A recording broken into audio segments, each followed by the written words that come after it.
This podcast is sponsored by our SA Rock and Metal Fans Facebook page. Strap yourself in, because we're set up, switched on, and ready to go. How you doing, man? I'm not bad, man. Thanks for having me. Yeah, it's an absolute pleasure, man. Hey, listen, it was your suggestion, man. So I'm up to speak to anybody about anything. But I've been warned that you're a tough one to crack, and to pick in that brain is difficult.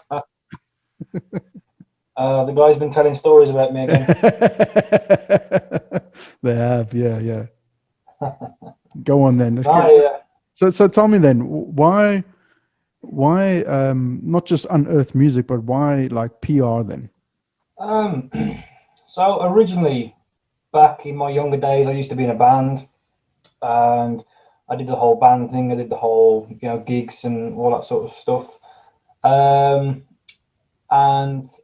yeah, basically, I thought to myself, I started in promotion, to be fair, putting gigs on, thinking that, the amount of times I went around to different venues around the country and we're getting, stiffed over by promoters or this, that, and the other. So I thought, you know what, fuck this, I'm going to have a go at doing it myself and I'll do it right. Fucking so, right. Yeah, I've been doing gig promotion for a few years. And it was actually chatting with the Illyrian boys a few years ago, the idea of me getting into management came about. And yeah, so I took on Illyrian and a couple of other bands, the Black Hounds, and it sort of just built from there, really. Oh, okay. So it's not just PR. No. So I put on gigs in the local area. I run the Metal for the Masses competition here in Wolverhampton as part of the Bloodstock Festival. Wow, okay. So it's full on band management. Okay. Fuck, another Peter Grant on the rise in the metal world.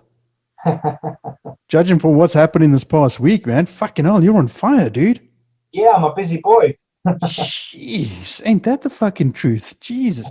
How many was it this week? 3, 4, 3? Four this week. So yeah, my roster is up to 7 at the moment. Woo! I guess this must be a difficult time though, because with COVID and restrictions and all that stupid shit. Yeah, so there's only so much I can do at the moment, but the aim of the game is to obviously eventually, when things do get back to some sort of normality, that the guys that I'm looking after are ready to hit the ground running, rather than basically starting from scratch when it all does kick off. They're ready. I've got them some gigs in line. Yeah. The Facebook and social medias are still active, and the guys are still relevant, so to speak.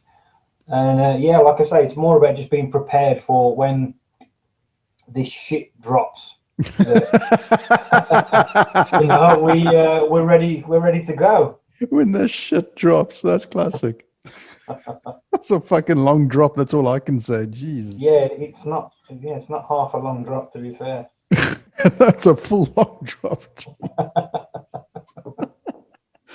I mean, it's interesting to get a almost like a behind the scenes kind of view or standpoint speaking to you now, because when you're in a band, you don't really think of these sort of things. You just, I guess, maybe it's just me and old school thinking is that you get to the gig, you go to sleep, you write a couple of tunes or a couple of riffs or whatever, you plan out what you're going to be doing on your set and maybe think about recording, then you go out and you do it again. But there's always somebody behind the scenes making the shit keep turning over.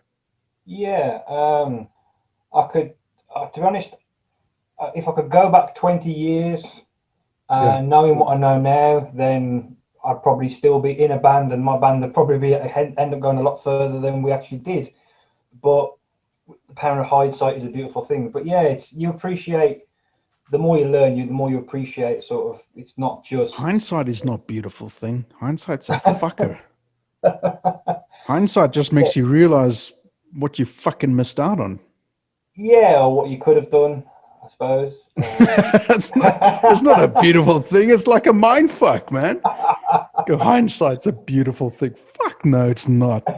It's a clusterfuck of a thing. That's what it is. It's like, God damn, Jesus, why didn't I think of this, No, I feel like a stupid fucking twit now. for not thinking of that shit 20 years ago. But then again, emotionally, I guess, or mentally, you weren't prepared for that sort of shit back in the day. But anyway, be that as it may, I'm just talking shit now. But I mean, the whole thing is that, particularly in the PR thing and the management thing, is you've got to keep thinking outside of the box, because during these times, everybody else is doing the same fucking thing. So you got to keep it fresh and keep it moving on, don't you? It's like like a factory. You got to keep fucking churning out stuff, but do it differently to everybody else.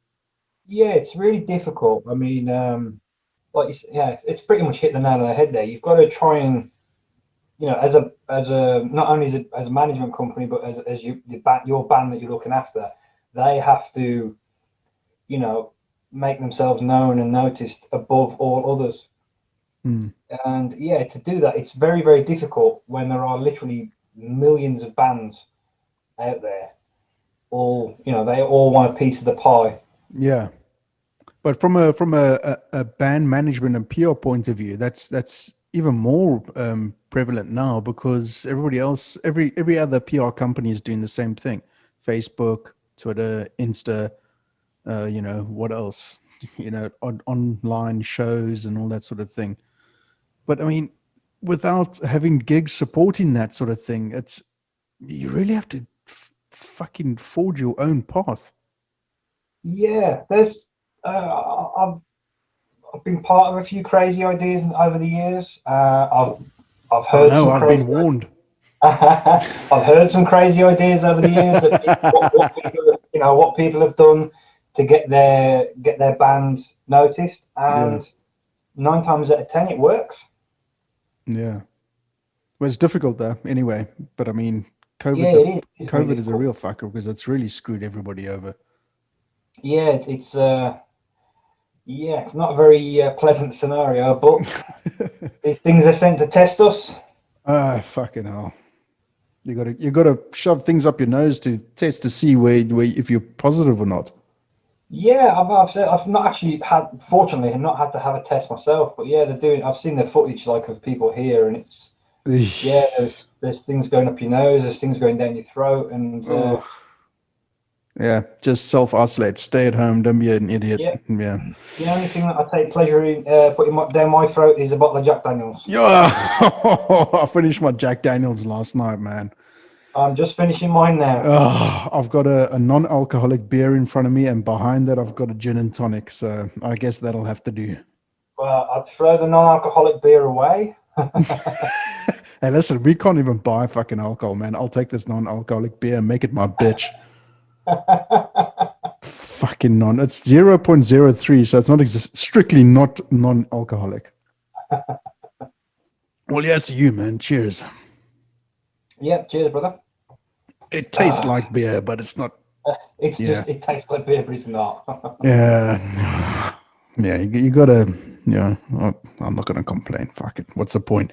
It tastes kind of like beer, but I think it's like a placebo, man. You're waiting for that little bit of that goofy little rush coming in, or that haze, but it doesn't happen. It just doesn't happen. No, you can drink like 24 of these fucking things. It's like drinking fizzy water, and all you do is, for the next hour after drinking this stuff, is fucking fart. Jesus. Oh no. That's ridiculous, man. That gin and tonic is looking at me going, I'm alcoholic, drink me. So yeah. Go for it.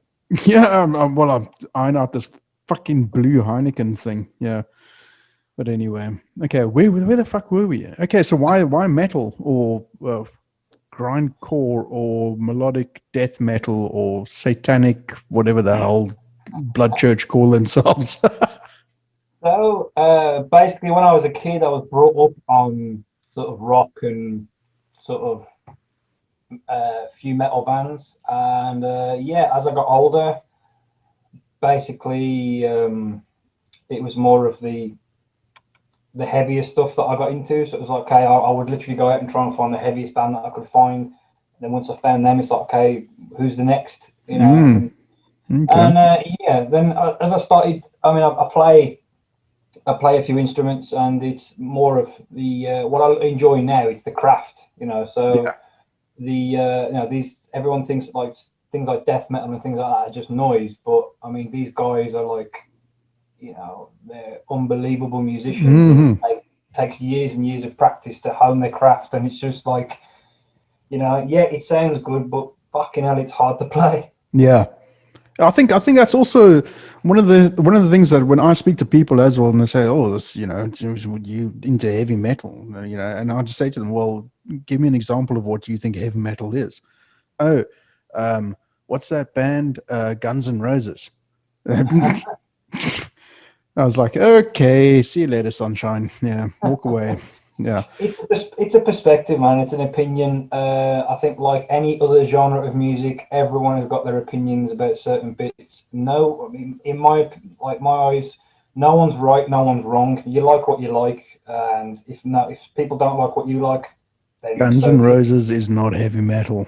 It's not heavy metal, no, but I'm not going to argue that dispute there. But for those that like Guns N' Roses, if they want to like that Oh, shit, then I like Guns N' go for it. Roses. The only album that I like of Guns N' Roses is Appetite for Destruction. And when it came out in '89, that was like the shit. It was like, fuck, you got to be kidding me. Metallica went soft on everybody with fucking the Black Album. And, because I mean, they previously released And Justice for All, and that's my favorite Metallica album, that and Master of Puppets, obviously. But I mean, Oh yeah. it's like, fucking hell. Then Slayer comes in and all this sort of shit. But I mean, the thing is, the people that understand, like you were saying earlier, there is a craft to it. Beforehand, I will say this about 10 or 15 years ago, when I was in London, living and working in London, all these bands were coming around. I can't even fucking remember them, but all these like really heavy bands were like new metal. Okay, were doing their rounds and everything like that, and there was like Soulfly and all these other sort of like heavy thrash bands and stuff, like nothing like we have now with this whole death, melodic death, but whatever the fuck it is. I mean, not that I'm saying I don't like it, I do like it, but it's like when I listen to that, if I had to listen to the music that I listen to now, that say for example that you represent now, back then I'll be like closing my fucking ears and walking away from you, because it would just be like, well, I don't understand it. But now that I'm older, and like you say, it's a craft thing now, because to play that, you got to be a fucking machine. I see the drummers and in these bands, and they are just fucking unbelievable. And I don't understand how the hell they do it. The guitar work and the vocals, it just doesn't happen by circumstance, man. You've got to really earn that fucking craft big time. Absolutely. And that's what I appreciate. It's like I was saying to Blood Church, I think it was Blood Church or one of the other bands. It's like when you listen back to what you've recorded or played or whatever, do you listen from a musical perspective, or do you listen to it trying to figure out what the lyrics are saying? Because if that's the path that you're going to go down, try and figure out what the lyrics are saying, you might as well just fucking give up. But the point is, you got to appreciate the work that goes into it. Yeah, I think like death metal vocals, it's almost like another language. To be fair, I think for me, being a big death metal fan, I don't have any problems in listening to some of these heavy bands, and I can actually make out the lyrics and etc. etc.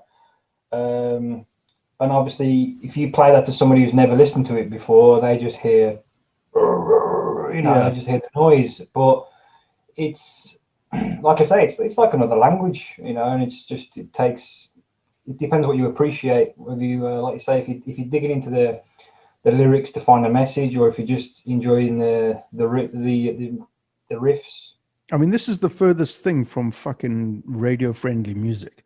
So how do you get the bands that you represent or manage airtime, if at all?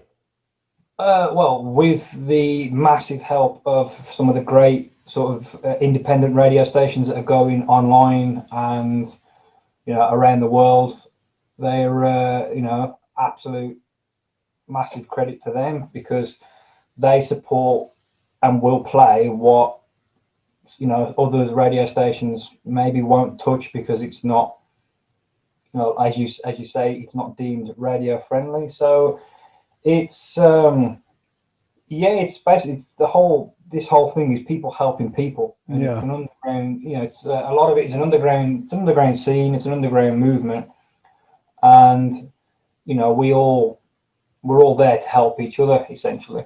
absolutely. And metal has always been that way. It's always been underground, always been a family. Yeah, And very, very much so. that's the thing that I love most about metal, and more metal than rock, actually, to be honest. But you know, the whole fraternity, rock and metal, and all the subgenres. Um, it is a family, and that's what I think I like the most. Yeah, I mean, you can have, you know, you can get really close to someone who's just because of their taste in music. You know, they like the same bands that you do. You know, that brings people together, and yeah, it is just like a family. Talking of radio stations, our radio station, or my radio station, is taking several steps closer to happening. And Brilliant. yeah, oh yeah, yeah. And we've my stuff is going to be all pre-recorded. I'm going to be doing a couple of shows, the rock and metal show being one of them, and your bands are on there. So I've done, Nice. yeah, I've pre-recorded 3 episodes already, and they're 3 hours long each. So yeah, there's going to be a good eclectic mix going on in my rock and metal show, and your bands Nice will be one. on there, man. So Thank you, man. I I appreciate think that. one of your bands, I forget which one, actually opens up one of the shows. So yeah, so it's all good, man. So you'll Awesome. definitely get some more airplay on our station once it's I up and running. appreciate that. I Yeah. mean, I used to do exactly the same thing. So I used to have a 3 hour. I used to have a 3 hour radio slot. No, okay. Also, you do Uh, it live or pre-recorded? no, it used to be pre-recorded. Basically, that way I could edit out any sort of fuck ups that I would make. Yep. Yeah. Yeah. That it's a thing, daunting thought, I should say, for me to think about doing it live. I think I'd fucking freeze up and choke or something. So yeah, like you say, you'd be able to edit out all the fuck ups and everything like that, and at least, you know, if you need to go for a pee break, you can. You don't have to, like, you know, cross all toes and fingers and whatever else. Yeah, Most man. definitely. I mean, I used to get a little bit lucky because obviously mine mostly used to be an extreme metal radio show. So you used to have like 9 minute epic long tracks. So Well, that helps. so I could just go and basically press play and then go away for 9 minutes. Yeah, no. That's why I've chosen all my stuff to be pre-recorded, man. I've got one mate of mine, Norman, and he's just like, "No, you got to be live, man. We want to chat to the DJ and all this sort of stuff." And I said, "Dude, you got to be fucking kidding me! I've got to homeschool my soon-to-be 9-year-old, and then I've got my podcast to do to edit down." I said that takes time, and then I've got to do a live show. Not a fucking chance in hell with the 9-year-old hovering around. I'll never get it fucking done live. So I'd rather just pre-record that shit. So like I said, three shows. Well, I've actually started the fourth show now already. So I've got that 80s show, uh, the rock and metal show, the super chilled show, and the morning show. So yeah, but the Nice. rock and metal one's going to be rad. It's definitely the 80s one's more sort of like happy-go-lucky kind of thing. And yeah, that's that. I'm an 80s child anyway, so but yeah, you know, fuck it. The rock and metal show, I can just put some fucking heavy shit on and just fucking for 3 hours and just have a good time, man. Who cares? Awesome. So you'll be on there. Woohoo! Brilliant. That's the cool thing. Now I've got a fly I hovering would around really, me. Fucking hell. really appreciate that. Yeah, no, of course, man. Because you know, stations like this will only exist if people give their fucking music to be played. So it's so, like you say, it's you know, scratch my back, I'll scratch your back kind of vibe, you know. Yeah, like I say, it is everyone. This whole thing only works when everyone works together. You know, I Yeah, know absolutely. secretly every band wants to make it further than every other band, but you know, for the vast majority, I mean, me and the lads that I work with in the roster, we are like one big family, you know. You're all from the same area, aren't you, or thereabouts? The three bands that I've just announced, they are they're not local to me, but most of the bands that I look after, they are local, and I know them. I know the lads in personally. All right, let's just go onto Book of the Face and have a look. And do you know the bands who you've just signed? Yeah. I'll go. Okay, go on then. I'm not going So to bother to open up Facebook. All Consumed. I've just signed those. They're from Preston. Right. Preston. Hey, hang on a second. Where's Preston? Up north. Okay. Why am I thinking Wales? Fucking hell, that's dangerous saying that. It's a little bit. Fucking hell. I'm not coming back to the UK in a rush. Well, Wales are under their own sort of rules at the moment. Well, they are. I think, yeah, my sister lives in Wales, in North Wales, and yeah, she a shout out to Karen and Helen. Yeah, they're in Wales and North Wales, and they're in their own lockdown nightmare. So yeah, not fun. No, I doubt it's fun anywhere. Yeah, where is it fun right now under COVID? Fucking hell. The Bahamas, that's probably fucking closed. I mean, we can't even go to the beach here in South Africa. I mean, what the fuck is the point of that? Isn't that where most of the celebrities are all fucking off to? Hot skimpy knickers. Look at everyone. Oh, fucking hell.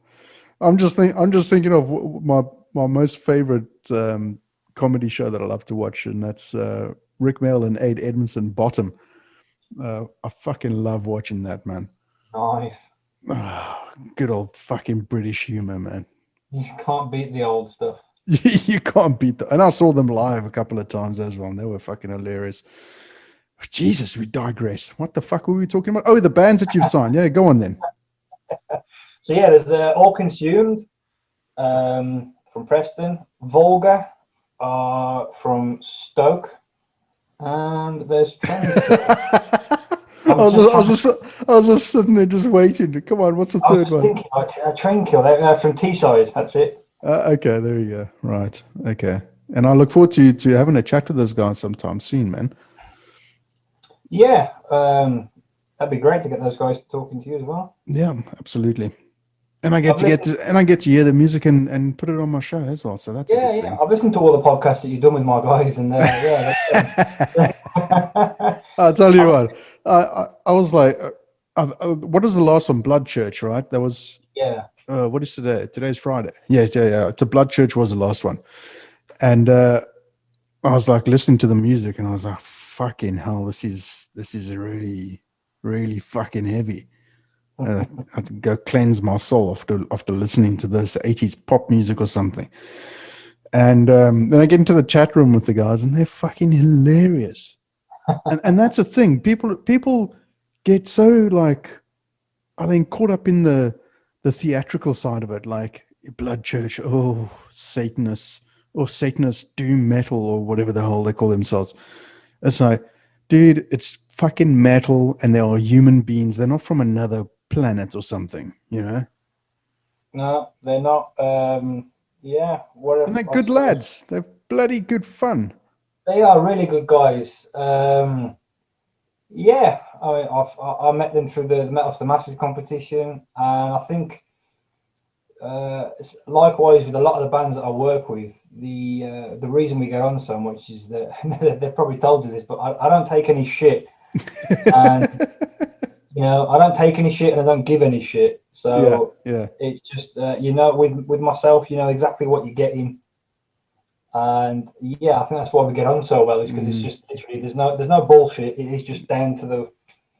You know what? That is a super rare thing these days, because everybody's got an agenda. Everybody's got a reason, a little string attached to whatever they're doing.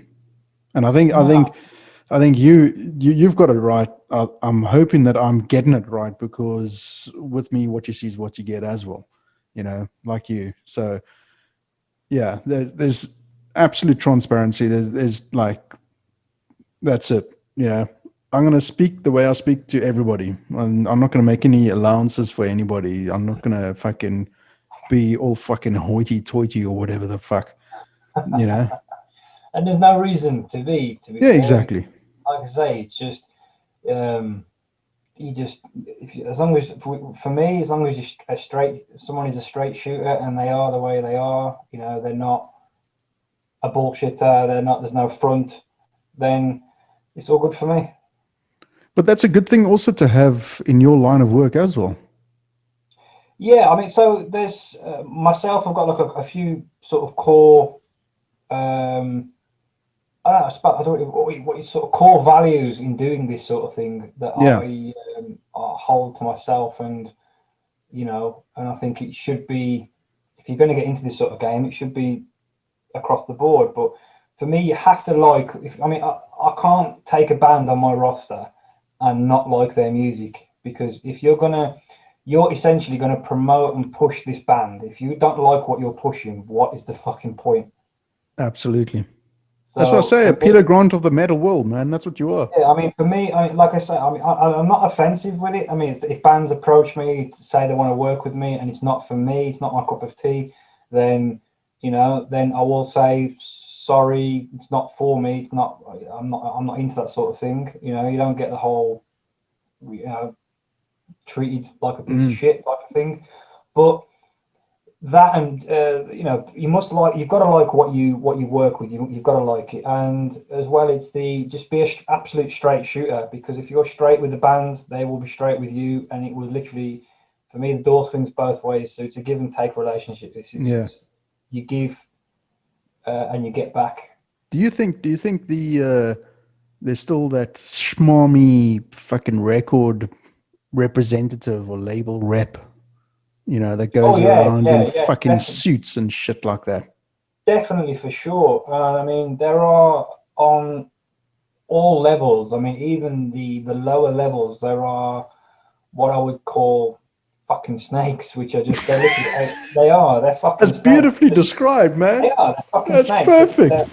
They're out to exploit artists for their work for their own financial gain, and it's just a bullshit way to live. It's a fucking lie. Yeah, it's just, I mean, if you're in this game, I mean, and from a band perspective as well. I mean, if you go into the band game to get rich in this day and age, you know, You're it's dreaming. very, very unlikely that you're gonna, you know, be the next Metallica, because there will be no next Metallica. Because I don't, you know, I mean, it'd be that's, nice, but I don't think bands are ever going to reach that sort of, yeah, I you mean, know. you know, it's difficult to sort of put your finger on it, really, isn't it? Because why isn't there another Metallica or, you know, I mean, it's because they were run by such old school metal fanatics, you know, with was it Megaforce Records at first, and Yeah. then Cliff Bernstein, who's still with them, I think, still doing their rap for them. But then again, right now, the way that they are, I mean, they own all their own shit anyway. So they're like another Led Zeppelin. They own all the rights to all their music, and I mean, that's the way to do it. Well, yeah. I mean, even like the big boys, Metallica, they've had to do all that thing so they don't get fucked over. Yeah. So, you know, if possibly, arguably, one of the biggest bands in metal are getting fucked over, then why does anyone think that the further down the pecking order you go, it's not the same there? It would probably be worse. Yeah. Everyone, like I say, these fucking snakes, there are people out there, they just want to try and get a piece of whatever they can get. How doesn't matter how big or small that piece is, they just want their pound of flesh. Yeah, I think it's the financial side of it is the biggest devil of all. Yeah, I mean, it's not a cheap thing either. I mean, these bands, they spend nowadays, you know, thousands on their equipment. You're talking rehearsal space, you know, to hone their tunes, and you know, get together and recording studio time. It all, you know. Then you've got all your merch, you've got your distribution, all that. That all costs money. So to then play a gig and some promoter try and shaft you out of paying you at all or anything like that, it's a kick in the dick. Well, I mean, look at Marco from Nightwish. What his resignation letter. Yeah, and to be fair, it's people are shocked to read that, but it's just Reality. it is what it is, and it's to be fair. I read it and it was like, I do feel sorry for the guy. It's a shame, Yeah. but also it's great that a big band like Nightwish are bringing this sort of stuff to light, because it doesn't just happen to the smaller guys. But Matt, what is the solution? This is the thing. It's just people. It's the people that are. You can have 10 people in this game, and if 2 or 3 of them are good guys and the rest of them are shit, then those good guys need all the help they can get to get through and get, basically outshine the shit, basically. I think from a good, there was a sort of a slight digress here, but there was an article, Gary Newman from Gary Newman, fucking from whatever, Gary Newman, as a solo artist. He was talking about 1 million streams that he had on one of his songs, and he got paid £37. Yeah. That's fucking that is just so fucking stupid. Yeah, I mean, so it's one of those. It's like everything. All these tools, they're good, but they're also bad. Facebook is a good tool, but it's also Facebook causes a lot of problems. Oh, I'm losing my shit with Facebook lately. Exactly. So I mean, Spotify is it's a great tool to get your music out there and get it. People across the globe listening to your music. But yeah, like you say, when you're you're receiving your revenue and everything from that, and you're talking pennies. Yeah. Yeah, it's difficult. It's difficult to imagine making a living from this industry. I think, we're talking about what the change might be. It might be a conglomerate of the good guys, not the fucking snakes, of the good guys, the 1 or 2 guys, and an investment to bankroll an online platform like Spotify and Apple and all that sort of shit, but actually pay the artists fair money and have it not exclusive to bands that want to have their music on there, but possibly for the bands to say we only want to have our stuff distributed to that platform. Yeah, I mean, I'm a firm believer. I mean, I've no doubt that things like Spotify and things like that, and Facebook. I don't think anyone starts these things with intentions to fuck people over or ruin people's lives. It's just, I suppose, when they become, the big product, and that's when the claws start coming in. Everyone wants to get a piece. Look how much that fucker from Spotify makes. Yeah. Why can't he then, as the owner of Spotify? I know there's a whole bunch of partners and boards and members and all sorts of stupid shit like that. But why can't he say, okay, we're currently paying 5 cents or 1 cent a stream. Let's up that up to 10 cents a stream. We wouldn't exist without the artists. So Yeah. let's pay back our dues. I suppose it comes down to, greed. It's ridiculous. If you think, I just don't understand the mentality of some humans, because if you've got 30 odd million in the bank account and you're continuously getting money, why not just pay it forward, man? You know what I mean? Just up it to a fucking, even if it's not 10 cents, maybe 7 or 8 cents a fucking stream, But I mean, there's only so much. I mean, even if you spend and spend and spend, there's only so much money in this world that you can spend. So if you're, I suppose it's okay me saying this because I don't have the luxury of having, X amount of million in my bank account. But just thinking about, if you've got that much money in your bank account where you can afford to buy whatever you like, whenever you like, and still have a massive amount of money left, why not do something, productive with that, and like you say, give something back to the people that have got you where you are. Yeah. And look at a place like Bandcamp, for example. Bandcamp could be the one place that could really help artists, and they do, because they certainly pay a lot more than what Spotify and Apple and all these places pay. But they don't have the marketing reach of Spotify and Apple. So that's what I'm saying. A new one needs to come in. I reckon somebody needs to shake up the market big time. However it's regulated, I don't know. I'm sure that there's some smart ass listening to this podcast right now going, oh, but you don't understand how. No, I don't understand how it fucking works. I'm not a Spotify fucking owner. But as a person who loves music and to some degree is also helping out the industry one way or another, is surely there's a way that somebody can be bankrolled, or a project like Spotify that can pay out more than any of the others, whether it be 1 cent more or 10 cents more. Can you just imagine how much business can be made from that if you make it exclusive? So be better than Bandcamp, but have the flexibility of approaching like DistroKid and CD Baby and all these other platforms, and have the music exclusively to that platform. You will have an abundance of artists dropping Spotify and Apple and so on, and going, I don't want to go to Spotify or iTunes. I only want to go to that new platform. There's always something new that comes along. I mean, you think, I think in terms of social media, you think MySpace used to be the big dog. Yeah. Look where that is now. Almost dead, isn't it? So, I mean, it's still around. And no doubt.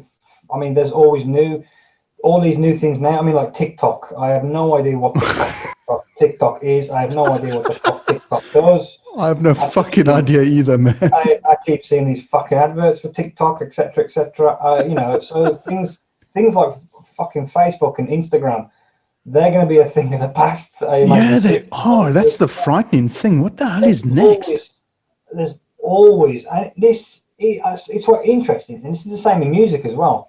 Is there's always the big, the big, small, the bands that have existed. There's always something new. And that's for me, that's the bit I love, is discovering that next new thing. But what happens if you discover a band that is, like you say, is in your view the next big thing? How do you make them get big?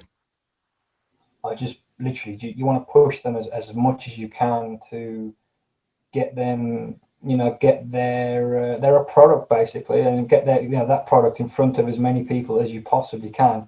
To, if you genuinely believe that they are the next big thing and they are something that everyone needs to take notice of, then go out there and literally push,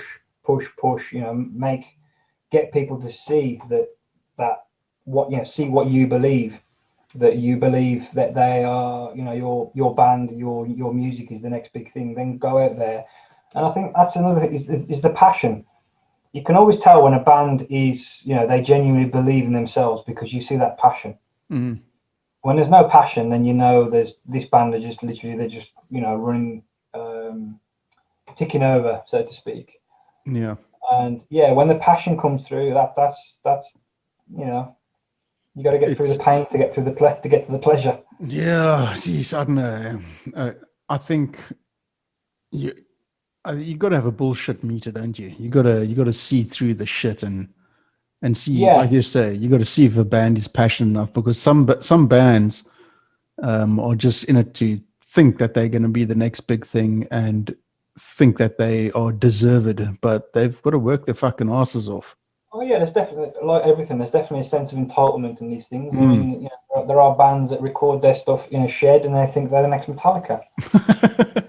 And they think that they're at that stage to be the next kings of metal now. And let's ruffle a couple of feathers here, man. Why have Metallica not maintained being the kings of metal?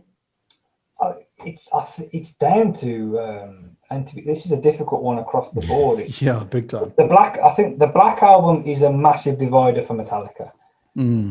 It divides metal fans when you ask what is your favorite Metallica album, and for me, don't say And Justice for All or at least Master of Puppets, then fuck off. Yeah. But if the Black Album was a big divide, and I get why they did it, because it was, they did something different, but it's not what you'd expect for a band to. It's very off direction, and then I think other people as well have been always sort of clicking at their heels. The Slipknots, those guys. It's scary. I mean, I grew up listening to Slipknot were when I was a teenager. We're just starting out, and it's scary to think now that they've been going for like 20 odd years. Yeah, and they keep themselves relevant. Yeah, I mean, their sound is always in tune with what is going on at the time. Yeah, I think that's also a key as well, is to be relevant with what's going on at the moment. Because I think, although you can argue bands like Slayer, I mean, to be fair, Slayer have been going years and years and years. They've never changed their sound. Yeah. If it's not broke, don't fix it. Yeah. It's like AC/DC. Yeah, and Cannibal Corpse. I love Cannibal Corpse. Absolutely love them. But there's not much differentiation between Cannibal Corpse of now to back in the day. So it's just they've got as far. They've got pretty far and they've got pretty big. But I think to be the next sort of global thing, you need to keep up to speed, and it's difficult. That's the most difficult thing, is to keep. You've got to stay with the curve.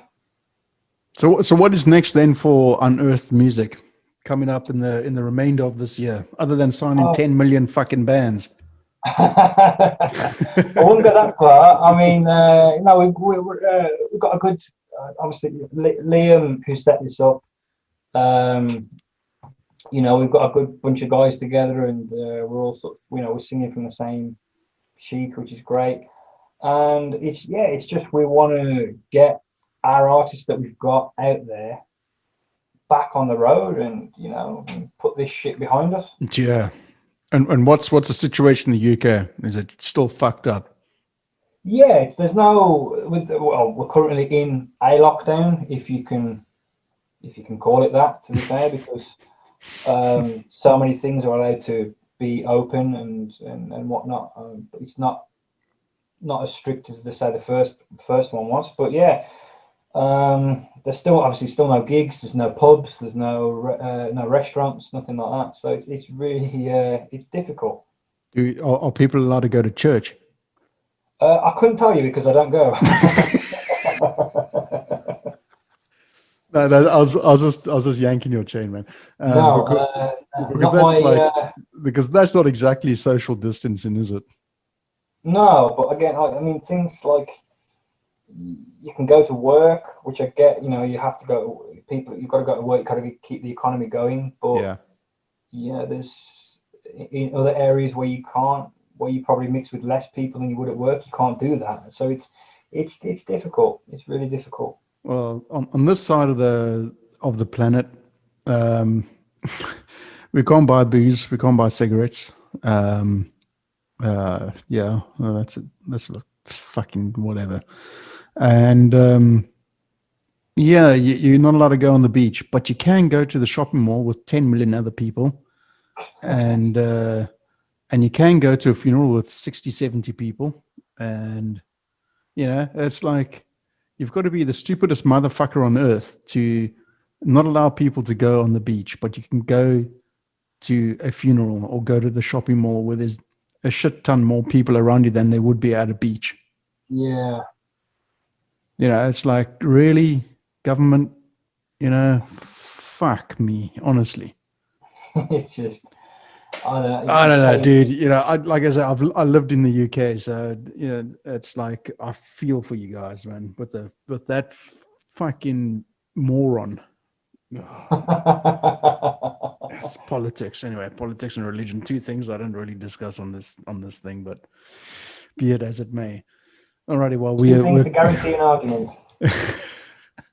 Listen, at this stage, even at this stage, I will still take Trump over our fucking lossless fucking leader. Yeah, so don't worry. Yeah. Oh, wow, that says a lot, right? That does say a lot, man. That does say a lot. You know? You've been tangoed. Oh, fuck me. Okay. What is with that O's hair? What's with that fucking hair? The flippy flappy thing at the top, man.